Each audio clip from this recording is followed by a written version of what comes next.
make a point of not remembering when people pass away. I just remember, and I'm glad that they lived, kind of thing. And it's kind of the same thing with Hy Vong. I don't remember when they closed. I just know that they did. I'm just glad that they were in a restaurant that I could go to for decades. Whatever the weather, whatever the mood, whatever anything, you walked away happy. You walked away knowing you were lucky to have eaten there.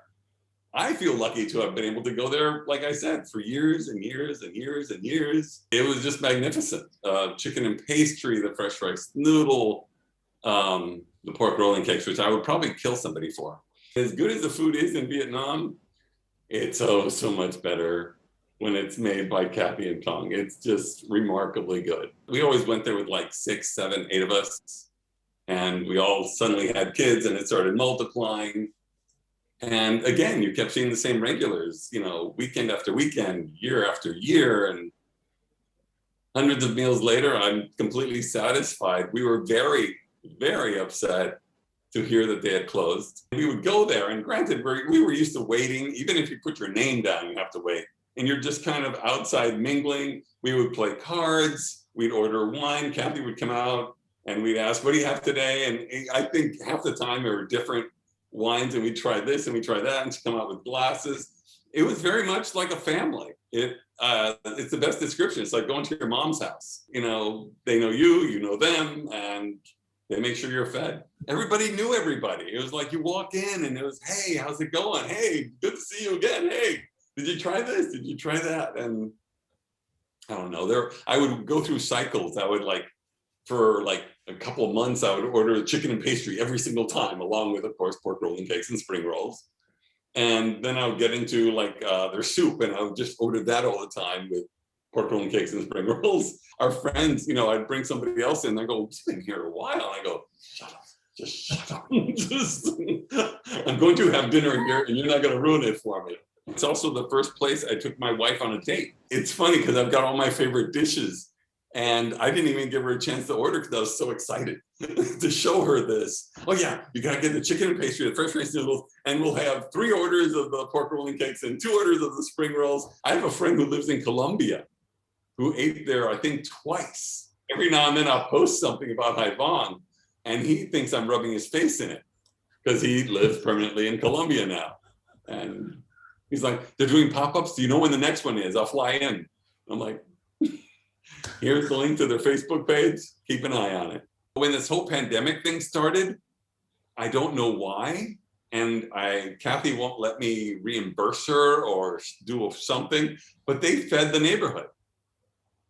They delivered like an enormous amount of fresh rice noodle dish to us, and we dispersed it with like people close by. And then I heard that Richard got something else, and you know, Christina and Ray got something else. It's like they just they made a bunch of food and they kept delivering it to everybody. I don't know what the purpose was. I think it was to make everybody feel better about the pandemic starting up or what have you. But I remember, you know, trying to find Kathy and say, we gotta reimburse you. We gotta, let me wash your car or something. And she said, no, we did it for everybody. And I'm like, wow, they're good people. They're hardworking. So many stories, so many events. Kathy, like I said, ran the place hard. She was rough on the waiters if they were slacking. And it didn't take much to make them look like they're slacking because she was a machine. She was unstoppable, a force to be reckoned with. She'd be like in the kitchen, back of the kitchen, in the kitchen, out of the kitchen. And you just kept yourself entertained. You played cards, you drank the wine. You did not say, you know, it's been 25 minutes, where's my food? Because that would be a death sentence. You'd be introduced to the door.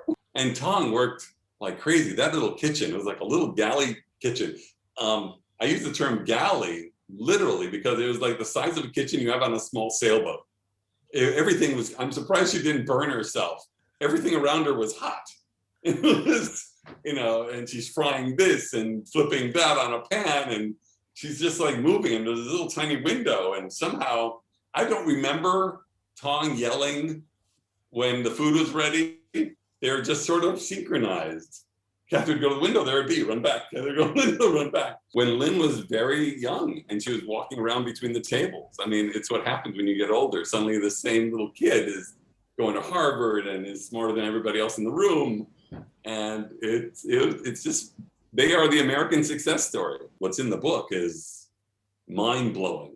It's just, again, it's a story of coming to America. It's the land of promise. You push hard, you can get somewhere. I can't say enough good things about them. I would kill for a pork rolling cake. I could mention that again if you like.